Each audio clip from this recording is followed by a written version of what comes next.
15 साला वकील हैं उन बच्चों की जो कि चाइल्ड लेबर हैं, इनको रिप्रेजेंट करने के लिए ये पाकिस्तान की नुमाइंदगी करते हुए यूएन में भी जा चुकी हैं, इसी साल जा चुकी हैं। और ये अकेली उसमें बड़ी कम उम्र बच्ची थी जिन्होंने पाकिस्तान को रिप्रेजेंट किया यूएन में, अक़वाम मुत्तहिदा में। क्या ऑब्ज़र्व किया जो आप फिर यूएन में जाके आपने बताया हो कि ये मसले हैं पाकिस्तान में? ख़ास तौर पे हुकूमत को चाहिए कि वो एक ऐसी हेल्पलाइन बनाएं जिस पे बच्चों की मुशक्क़त की इत्तला दी जा सके। 15 साल से कम उम्र के बच्चे को काम पर रखना कानूनन जुर्म है। इससे हमें सज़ा भी हो सकती है और जुर्माना भी हो सकता है। आपका अपना एम क्या है? आपने क्या सोचा है? ये बड़ी सीरियस जॉब है। इनकी फील्ड में भी आगे जा सकती हूँ और मैं एज ए आर्मी ऑफिसर भी बन सकती हूँ, क्योंकि मुझे ऐसा लगता है कि अगर मैं आर्मी ऑफिसर बन गई तो मैं इस चीज़ को तब भी रोक सकती हूँ। अस्सलाम वालेकुम ख़वातीन और हज़रात, आप नियो डिजिटल देख रहे हैं। मैं हूं आपका मेज़बान सैयद फ़रहान ज़फ़र। आज आपकी मुलाकात 15 साला अबिहा बतूल से करवा रहे हैं। ये 15 साला वकील हैं उन बच्चों की जो कि चाइल्ड लेबर हैं, इनको रिप्रेजेंट करने के लिए ये पाकिस्तान की नुमाइंदगी करते हुए यूएन में भी जा चुकी हैं, इसी साल जा चुकी हैं। और ये अकेली उसमें बड़ी कम उम्र बच्ची थी जिन्होंने पाकिस्तान को रिप्रेजेंट किया यूएन में, अक़वाम मुत्तहिदा में। और इस वक्त ये पाकिस्तान में बच्चों के हकूक़ के लिए बहुत ज़्यादा काम कर रही हैं। इनको ये कहा जाता है कि ये बड़ी छोटी एडवोकेट हैं उन बच्चों की जो कि किसी भी हवाले से जो है वो माशरे में किसी भी नाइंसाफ़ी का या किसी भी तरीके से जो है वो बेबसी का शिकार हैं, उनके राइट्स के लिए काम कर रही हैं। इनकी खुद उम्र जो है वो अभी बड़ी छोटी है और ये इस वक्त भी स्कूल एजुकेशन हासिल कर रही हैं। इनसे जानते हैं कि ये यूएन तक किस तरह गई, पाकिस्तान को किस तरह रिप्रेजेंट किया और बच्चों की जो है वो इस तरह प्रोटेक्शन करने का ख्याल इनको कैसे आया। अस्सलाम वालेकुम। वालेकुम अस्सलाम। जी, आप खैरियत से हैं? जी, आपको खुद बच्ची हैं अभी, तो आपको बच्चों का किस तरह ख्याल आया, ये आपने कैसे सोचा और फिर आप यूएन तक कैसे चली गई, ये सबसे पहले बताएं। जब मैं 6th स्टैंडर्ड में थी तो मैंने सर्च फॉर जस्टिस के साथ एज अ वॉलंटियर काम किया है। इन्होंने अपना एक चाइल्ड प्रोटेक्शन फोरम हमारे स्कूल में बनाया था, जिसकी मैं तब इस हिस्सा बनी थी, मैंने उसमें पार्ट लिया था। और जब मैं इनके साथ एज अ वॉलंटियर काम किया तो मुझे ये काम बहुत अच्छा लगा कि ये लोग बच्चों के लिए काम कर रहे हैं, बच्चों के राइट्स के लिए काम कर रहे हैं। तो मैंने इनके साथ एज अ वॉलंटियर काम किया, मुझे इनका काम अच्छा लगा और फिर मैंने इनके साथ आगे भी बाकायदगी काम किया और आज भी मैं इनके साथ ही हूँ। और यूएन तक जाने का मौका मुझे इसी बिहाफ पे मिला कि मैं जब इनके साथ काम किया मुझे ये काम अच्छा लगा, तो इन्होंने एज अ वहाँ मेरा नाम दिया और मैं वहाँ सेलेक्ट हो गई और फिर मुझे यूएन जाने का मौका मिला और वहाँ मैं बाकी बच्चों से मिली जो अपने अपने मुल्क के बच्चों के वहाँ मसाइल लेके आए थे, उस पर डिस्कशन हो रही थी। और फिर मैंने भी वहाँ पाकिस्तान के बच्चों के मसाइल बताए और फिर वहाँ मैं यूनाइटेड नेशंस में बहुत से लोगों से मिली जो चाइल्ड लेबर, जो चाइल्ड कैन पाकिस्तान और इन चीज़ों पे काम कर रहे थे। सो यूनाइटेड नेशंस का जो वो था प्रोग्राम था वो बहुत अच्छा था कि ताकि बच्चों को भी पता चलता है ना कि उनके मुल्क के बच्चों के क्या क्या मसाइल हैं। तो जब एक बच्चा अपने मुल्क के बच्चे के मसाइल डिस्कस कर रहा है तो ये होता है कि एज अ ग्रुप में आपको पता चलता है कि हम इसका क्या क्या सोल्यूशन निकाल सकते हैं। तो वहाँ बच्चे बड़ों से मुखातिब हो रहे थे कि हमारे मुल्क के बच्चों के ये मसले हैं, तो वहाँ उसके सोल्यूशंस भी थे। और अच्छा, मुझे ये बताएं, आपने बताया कि एक ऑर्गेनाइजेशन है सर्च फॉर जस्टिस, जो आपने बताया वो आपके स्कूल में आए और उन्होंने आपके साथ एक वॉलंटरी, आपने उनके साथ काम किया और वहाँ से आपको पता लगा। जब आप गईं और आपने इस तरीके से उनके साथ काम किया तो आपके फैमिली फादर ने कहा नहीं कि ये क्या काम है, आप तो अभी पढ़ाई पे ध्यान दें? फैमिली सपोर्ट थी? जी, फैमिली सपोर्ट थी। अगर फैमिली सपोर्ट ना होती तो मैं आज अभी तक इनके साथ इस तरीके से वॉलंटियर काम ना करी होती। मेरे पेरेंट्स ने मुझे बहुत सपोर्ट किया, इवन मेरे दादाबू ने मुझे बहुत सपोर्ट किया कि ये काम अच्छा है। उन्होंने मुझे मोटिवेशन दी कि नहीं, तुम्हें इस काम में आगे जाना चाहिए, अच्छा है, बच्चों को पता चलना चाहिए उनके राइट्स क्या हैं।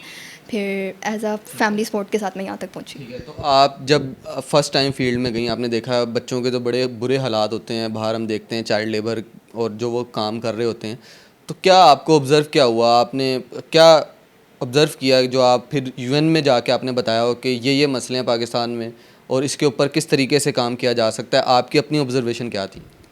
ये थी कि जब मैंने इनके साथ एज अ वॉलंटियर काम किया तो जब मैं इनके साथ फ़र्स्ट टाइम एट रावी पे गई और मैंने वहाँ बच्चों को देखा, उन बच्चों को हमने मेडिकल फील्ड में भी लाया, मतलब मेडिकल उनको सपोर्ट भी दी, उनका इलाज हुआ।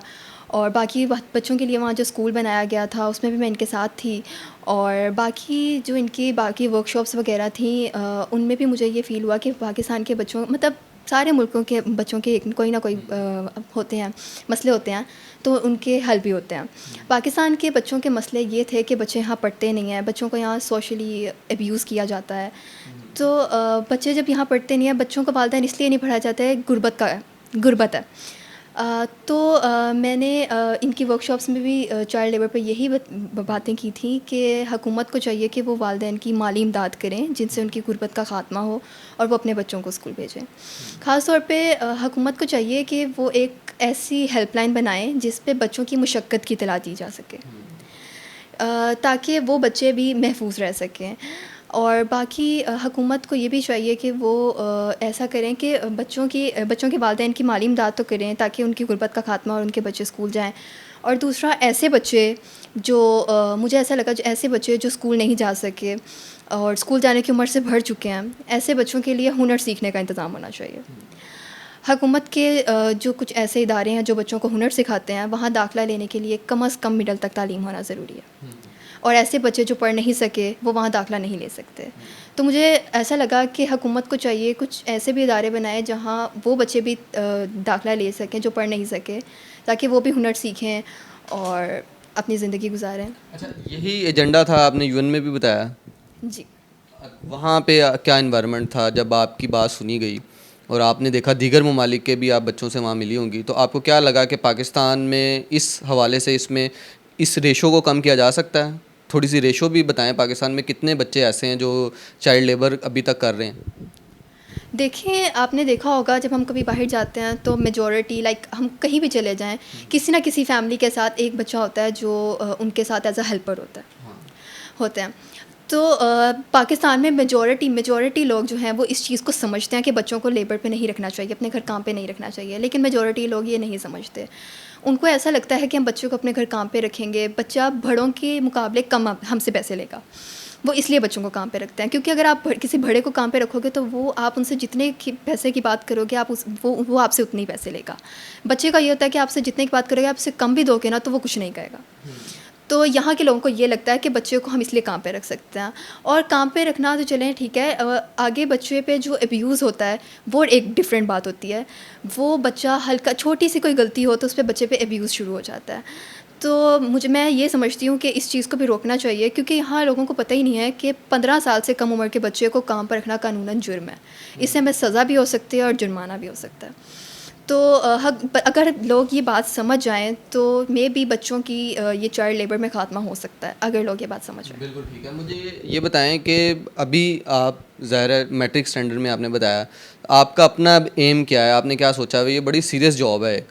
लड़कियां तो कहती हैं कि फ़ैशन डिज़ाइनिंग में चली जाएंगी, किसी और इंडस्ट्री में चली जाएंगी, तो अब आपने अपनी ज़िंदगी का गोल क्या बनाया हुआ है? इसमें ही आपने आगे परसू करना है इस करियर को? देखिए, मैं इस फील्ड में भी आ सकती हूँ क्योंकि मेरा इस फील्ड की तरफ ज़्यादा इंटरेस्ट है। किस फील्ड की तरफ? ये सर्च फॉर जस्टिस के साथ ही आगे काम करने का, क्योंकि मुझे इनका काम अच्छा लगा है। मुझे इनके काम से मोटिवेशन होती है कि ये लोग एक अच्छा काम कर रहे हैं। हर बच्चे को सोशली अब्यूज़ होने से, चाइल्ड लेबर के लिए, इन चीज़ों से बच्चों को महफूज रख रहे हैं और ये काम अच्छा है। तो देखें, मैंने तो अपनी ज़िंदगी के मतलब बनाया हुआ है कि अगर मैं इनकी फील्ड में भी आगे जा सकती हूँ और मैं एज अ आर्मी ऑफिसर भी बन सकती हूँ। क्योंकि मुझे ऐसा लगता है कि अगर मैं आर्मी ऑफिसर बन गई तो मैं इस चीज़ को तब भी रोक सकती हूँ, बच्चों को मुशक्क़त से बचा सकती हूँ। नहीं, तब आप अच्छे से रोक सकती हैं। तब मैं ज़्यादा अच्छे से रोक सकती हूँ। तो मेरे ये दो ये मैं अब जो अल्लाह ने चाहा बन जाएंगे। अभी हम मुझे ये बताएं, अभी तक जो आपने वर्क किया उस दौरान का कोई एक ऐसी मेमोरी आपको याद रह गई हो और आपको लगता हो कि ये बड़ी जो है हार्ट टचिंग थी आपके अपने पर्सनल एक्सपीरियंस में? जी, कोविड-19 में हमने रावी के ब्रिज के पास एक लड़की को रेस्क्यू करवाया था। जो लड़की सोशली अब्यूज़ थी, उसे ड्रग्स दी गई थी, उस पे तशद्दुद किया गया था। उस बच्ची को हमने रेस्क्यू किया और फिर हमने चाइल्ड प्रोटेक्शन वेलफेयर ब्यूरो वालों को बुलाया ताकि वो उस बच्ची को रेस्क्यू करें। और इस चीज़ से मुझे ज़्यादा मोटिवेशन हुई कि मुझे इसी फील्ड में ज़्यादा जाना चाहिए। माइनर बच्ची थी? जी। बिल्कुल ठीक है। मुझे लास्टली बता दें, आपका कोई रोल मॉडल है इस प्रोफेशन में? हदीका कियानी, एक्चुअली उसने काफ़ी सारे लोगों के लिए घर बनवाए थे, तो वो मेरा एक रोल मॉडल है। बिल्कुल ठीक है। अबीहा बतूल हमारे साथ मौजूद थी और ये बड़ी कम उम्र जो है वो लड़की हैं जो कि इस वक्त चाइल्ड लेबर और चाइल्ड प्रोटेक्शन के हवाले से जो है वो बड़ा अच्छा काम कर रही हैं और यूएन में पाकिस्तान को रिप्रेजेंट करके आ चुकी हैं। और इनकी कहानी इन्हीं की ज़बानी आपने सुनी है कि किस तरीके से ये अभी बड़ी छोटी एज में खुद मैट्रिक में हैं ये, और ये बच्चों के लिए और ख़ुसूसन बच्चियों के लिए जो है वो बड़े उनके राइट्स के लिए आवाज़ उठा रही हैं और उनके लिए बड़ा पेशा वराना काम कर रही हैं एक ऑर्गेनाइजेशन के साथ मिलकर। तो ये ब्राइट फेस ऑफ पाकिस्तान है हमारे, और हमें इस तरह के बच्चों को ज़्यादा से ज़्यादा सपोर्ट करना चाहिए। आपको अबिया की कहानी कैसी लगी हमें कमेंट सेक्शन में बताइएगा। नियो से इजाज़त दीजिए। अल्लाह हाफ़िज़ नाज़रीन।